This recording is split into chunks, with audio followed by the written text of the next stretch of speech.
بسم الله الرحمن الرحيم. متابعة للباوند بشكل سريع، نشوف الفيديو السابق. تكلمنا عن الباوند انه يستهدف مستويات 44 57 43 57، وبالفعل جاب هالأهداف وارتد من نفس المنطقة تقريبا. ونشوف الآن بدأ يستمر في تغيير الموجة ويطلع. مثل ما ذكرت الهبوط كان تصحيحي. نشوف ارتد تقريبا من نفس المستويات اللي تكلمنا عنها، وموجودة في الفيديو السابق اللي يحب يشوف في الرابط في الوصف. مستويات الدعم، المستويات المستهدفة وصل لها، وباقي المستوى الآخر في حال ثبات هذا الترند. طيب الآن شو اللي قاعد يصير؟ من بعد ما عمل قمة نزل، عمل تصحيح وثبت لي قاع. لو رسمنا فيبوناتشي بهذا الشكل راح بنشوف انه عمل لي احترام من مستوى 38، مما يدل على قوة هذا الفيبوناتشي اللي راح بنشتغل عليه هالفترة. فمن بعد ما عمل لي رفض سعري من 38 فيبوناتشي، هبط عمل تصحيح ومرة ثانية ارتفع.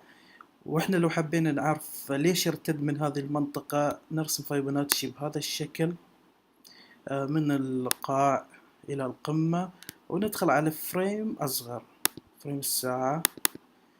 نشوف إنه 61 فيبوناتشي، فكان التصحيح إلى 61 فيبوناتشي، وكانت منطقة شراء حلوة. يعني اللي كان بيشتري من هني أمر معلق شراء، كان يعني دخوله بيكون ممتاز. طيب الآن نشوف الباوند وصل إلى القمة، زين، ومو قاعد يحاول يعمل دبل توب.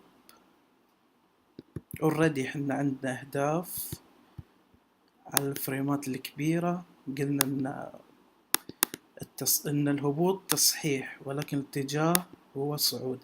فعندنا هذه القمة قاعد يحاول يخترقها، ما يعمل دبل توب. ففي هذه الحالة نرسم الفيبوناتشي بهذا الشكل من القاع، عفوا هذا الشكل من القاع إلى القمة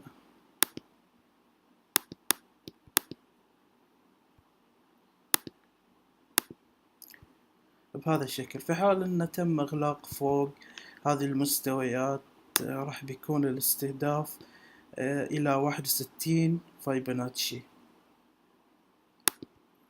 161 فيبوناتشي اللي هي عند مستويات 46 40. وطبعا هذه الأهداف اللي مثلا 61 فيبوناتشي اللي رسمناه على الموجة السابقة أيضا هي تعتبر أهداف ومستويات مقاومة قد ترجع السعر.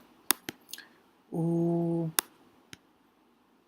بالنسبة للمدى المتوسط. المدى البعيد تكلمت فيه في الفيديو السابق، وبالتوفيق إن شاء الله للجميع.